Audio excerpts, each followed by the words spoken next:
PT news অ্যালার্টের আরও একটি সংবাদ সংযোগে আপনাদেরকে স্বাগতম।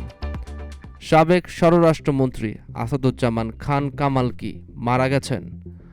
আওয়ামী লীগ সরকার পতনের পর ভারতে আশ্রয় নেওয়া বাংলাদেশের সাবেক স্বরাষ্ট্রমন্ত্রী আসাদুজ্জামান খান কামাল গত ২১ মে ভারতের বেঙ্গালুরুতে অবস্থিত ডেভি সিটি হাসপাতালে মারা গিয়েছেন দাবিটিতে একটি তথ্য সামাজিক যোগাযোগ মাধ্যমে ফেসবুকে প্রচার করা হয়েছে।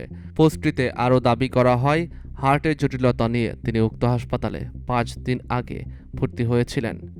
রিউমার স্ক্যানার টিমের অনুসন্ধানে দেখা যায়, সাবেক স্বরাষ্ট্রমন্ত্রী আসাদুজ্জামান খান কামাল মারা যাওয়ার দাবিটিতে প্রচারিত তথ্যটি সঠিক নয়।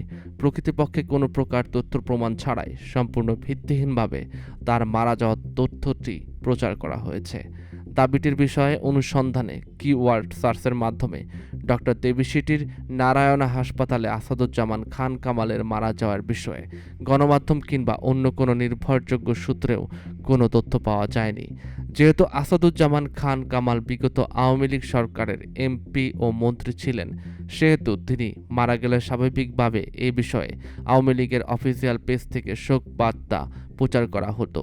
গত ২৪ মে প্রচারিত ঘোষণা সম্মিলিত একটি ফেসবুক পোস্টে পাওয়া যায়, যেখানে বলা হয়, বাংলাদেশ আওয়ামী লীগের যে কোনো বক্তব্য, বিবৃতি বা কর্মসূচি শুধুমাত্র দলীয় website, Facebook page, Twitter, Telegram ও হোয়াটসঅ্যাপ চ্যানেলে প্রকাশিত হবে এবং এই বক্তব্যই অফিসিয়াল, অর্থাৎ আওয়ামী লীগের অফিসিয়াল মাধ্যম থেকেও আসাদুজ্জামান খান কামালের মৃত্যুর কোনো দাবি করা হয়নি।